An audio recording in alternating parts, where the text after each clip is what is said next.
Okay, here's one on the history of sunscreen and its uses even in ancient times, and kind of the odd flip flop that mankind has done from wanting to keep pale to wanting to tan to keep pale, and then the symbology behind it and things like that I'll go into.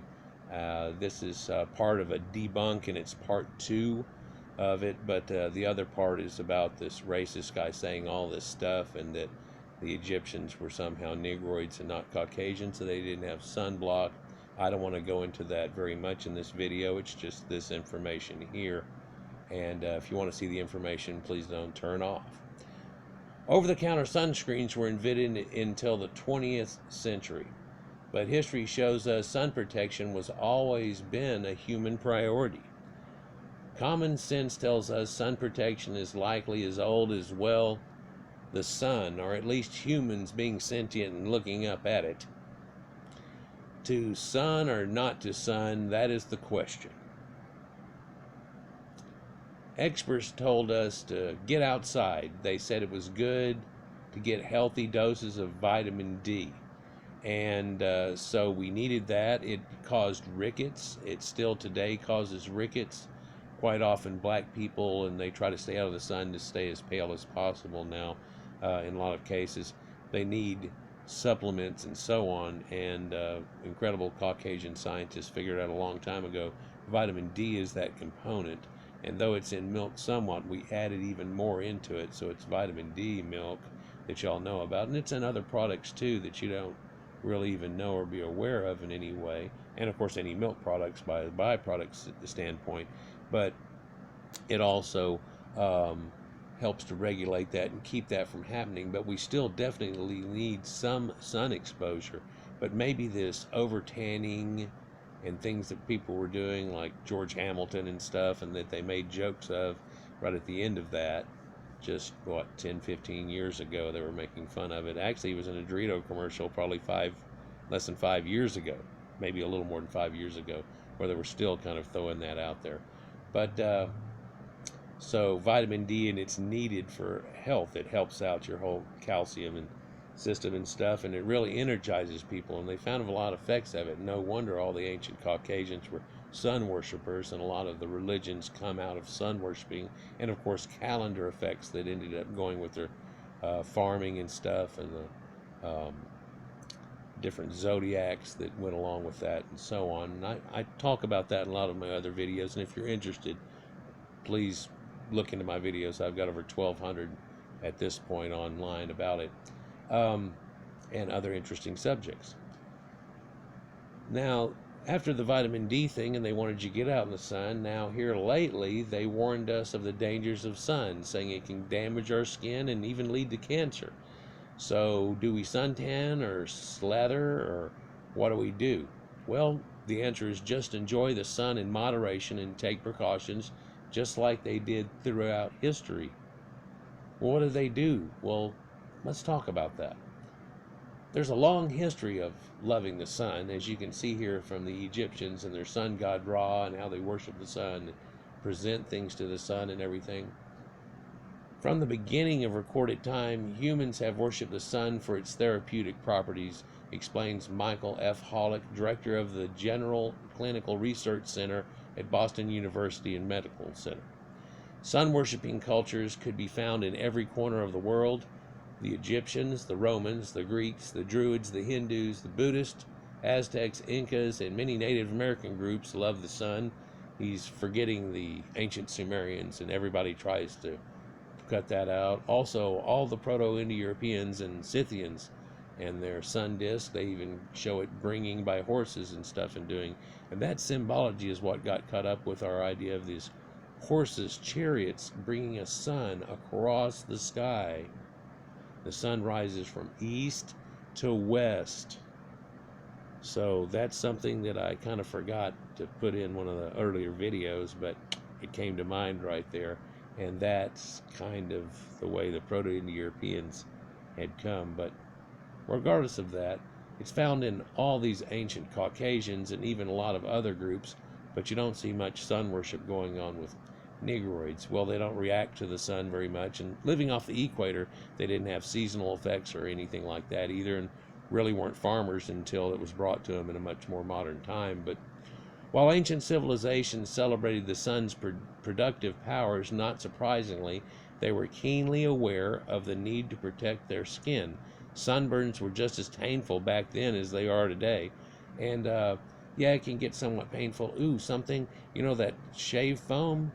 You can put that shave foam on your back if you ever get real badly sunburned. Of course, the trick is always get a little sun a couple of times and you will tan, and then you won't actually sunburn.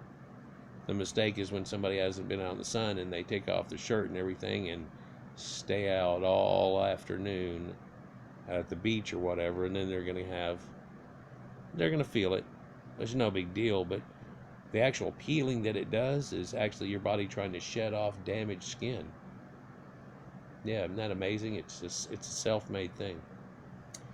In the literature and art of the ancient Greeks, the sun played an important role. Sunshine, according to the Greeks, was associated with Mother Earth's well-being. Actually, it was through all these Proto-Indo-European religions and stuff, all the way, just all of them. I don't want to go into it. Evidence of this shines through in the Greek myth of Demeter and Persephone as an example, and I'll show you another, I guess, with it. According to the myth, the first winter occurred when Hades captured her daughter, Persephone, and brought her to the underworld. Demeter cried out about her daughter's absence, causing rain, snow, and freezing temperatures and blight. Hades struck a deal with Demeter, promising to return Persephone each year after a designated period. Demeter's joy about the return of her daughter melted the snow and allowed the flowers to bloom. Now, this is the ancient rites of spring. And whenever the sun, which has reached its lowest point at December 21st, in this area, it would look like it's near the sign of the Southern Cross, stays symbolically still for 3 days. It doesn't appear to go up or down. And 3 days later, it rises to save all of mankind. This is what was told by all these people for a long time. But in doing so, it starts rising back up. But there's more night than day. And at the point that day overtakes night and wins and the sun god starts taking over is on spring equinox. And so solstices are very important and stuff, and you can see that through Stonehenge and everything and all the sun deals. But then this idea that, okay, well, when she goes away, the earth becomes sad, and that's what makes winter. But when she comes back, they rejoice in the beauty of the young maiden. This also, though, just echoes something that comes from earlier times in Sumeria. They have the same story of Inanna and Dumuzi and her quest into the underworld. And it has a similar connotation with it, that same symbology of spring and its rites. And Dumuzi has other spring rites that are attached to him too, and winter rites that are attached to him that go with evergreen trees and everything, and a rebirth out of an evergreen tree right at the height of winter. And we still actually keep that symbology today as a Christmas tree, but I'm not going to go into that necessarily, but it'll show you that there are connections not only from Germanic and all that area, but all the way through. Yeah, and also the Proto-Indo-Europeans that people don't think about, much less the Sumerians that people have long tried to make people forget. But that's where the Bible comes from. Let's continue. To them, the sun was symbolic of joy, and it's funny, we feel the same way. They loved the sun but appreciated the beauty benefits of being cautious. There are numerous examples in Homer's Odyssey of protective clothing, such as purpose, and the poet often described beautiful women as having fair and lustrous skin. Even Helen of Troy, the face that launched 1,000 ships in the Great Trojan War, was introduced as white-armed Helen. So, almost an alabaster effect, and whether she may have gotten a little tanner than that, they would still portray her as being white and fair. And then this was a trait that they kept, and it's a Caucasian edict that probably goes back to somewhere around the forming of coming out of hunter-gatherers, women being more the home and the hearth, men hunting and so on, and then being able to sustain themselves through farming and things, and women didn't have to work, and they would want to keep their women pale. It's one of the reasons for women to be so clad with clothing back in the day, and people wonder what the deal with the burqa and everything is, and its original purpose was to keep women pale, and you can see that in a lot of old art. Nowadays it's looked as a shielding thing, so you can't look at their women and all this type of thing, and they've brought different connotations to it in the Islamic world. But the burqa and the hijab originally started out from that, which looked a lot like this lady's picture on the side, and then they wanted to even cover more of her face because she's pretty, and you might lust after, all these type of things that go along with it. Anyhow, there are also stories in Homer's and the Iliad and the Odyssey and things where they left, and then whenever they came back, they were extremely swarthy. In fact, whenever she sends him back in the end of the story and the thing, she gives him the color of skin of his youth and stuff rather than his elder, where he didn't have to do these voyages anymore. And they give him this color of his youth, which is kind of funny to show that he, hey, these ancient sailors and stuff, half naked on a ship all day on top of the ocean, got quite tan. Consider them lifeguards and somewhat mermaids, because they were men of the sea. Little Red Riding Hood, a trendsetter. Greeks weren't the only ones to wear sun-shielding garments for vanity's sakes. In medieval times, tales of King Arthur and the Round Table, fair women were often cloaked in wimples. Looks like the thing over here at the side of it, but we can see that going back much further. A headcloth drawn in folds about the neck. Veils are also prevented sun damage, and in the case of Little Red Riding Hood, she protected her skin with her iconic red cape and cap. And that has a symbology that goes with it and hooked up to religions and things too, but I'm not going to go into so much of that this time. Shedding the shields, the invention of sunscreen. Not everyone wants to wear a wimple or stay draped in a cape, so the ancient Egyptians came up with a better plan. These early innovators were the first to formulate salves as a mean of curbing sun damage. They created the first sunscreens. Recent translation of papyrus scrolls and the writing on several tomb walls reveal ancient Egyptians had advanced knowledge of skincare, and many of their sun-protecting ingredients detailed in the scrolls remain valuable today.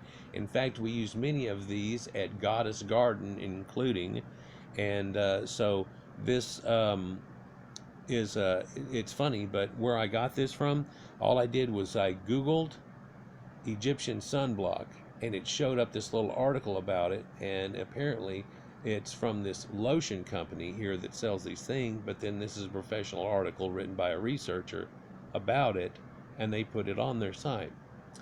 So types that they use that are still in use, and they don't mention a couple of them, it's weird, but aloe vera and a variety of natural oils derived from flowers, nuts, fruits, and seeds, and I guess that covers it, but oatmeal and oatmeal extracts, and we still use that today, and bran oil, and we can still use that today too. Ironically, the oatmeal one is one of the only ones they'll let you dive on a reef or anything with of having sunblock onto them. They realize the other suntan oils are real bad. In fact, I was part of a study doing that when I was into my marine biology, ichthyology studies and stuff, and look, I've got that in another video. But they also use powdered particulates. The ancient used calcite and clay, and we use the natural titanium dioxide and zinc oxide today, like on the nose, the white zinc oxide, so your nose just doesn't get blistered and stuff. You see the lifeguards with it on quite often and stuff. But what they would also do, and there are stories they did the first, I guess, strike in history where they ran out of it and they weren't going to work again on one of the temples or whatever they were doing until they got it back. And did the pharaoh freak out and whip them and everything? No, and it was not slaves doing the job. It was the Egyptians. That's all been taken to context and things, of course, to try to make a belief in the Bible studies. But no, he threw a festival, and he had a hell of a lot more of the coal for their eyes and the giant makeup thing that they had made, and it showed this calcite and red ochre and these things, and they would swarth it on each other, and boom, and then when the day was done, wash it off. And hey, and it actually had a cleaning agent along with it whenever it went cleaning the other way. In fact, the Greeks used a kind of variation of this for a little time for their type of soap, where they would rub it on them and then try to scrape it off. And it would kind of exfoliate while they did too, and then water. But anyhow, so the 20th century catches up. While the ancient Egyptians get credit for creating the very first sunscreens, synthetic sunscreens didn't come along until about 1928. These early products were an emulsion of two chemicals, benzyl silicate and benzyl cinnamate. By the 1940s, companies began using para-amino benzoates after the patent of PABA. So many of these chemicals, however, have been linked to genetic defects, hormone disruption, and other complications. And so rubbing it on you, see, here's this thing where some of the products have been found, like underarm dispersion and things that are in these products, just like in that Joker movie with Batman, where they have these things on you, and you mix a few of these together and it could cause a problem. And it almost seems on purpose that people are pushing this idea of, oh, got to do that sunblock, you know. But anyhow, a lot of problems can happen from doing things that are semi unnatural, and the more natural forms seem to have less problems with it. Isn't that natural? The advent of the bronzed babe. Ironically, our culture craze for suntanned skin happened less than a decade after the invention of commercial sunscreen, way back in the 1920s. But why? Well, historically, a golden hue was evidence of a working class lifestyle, serfs and farmers and stuff, rednecks.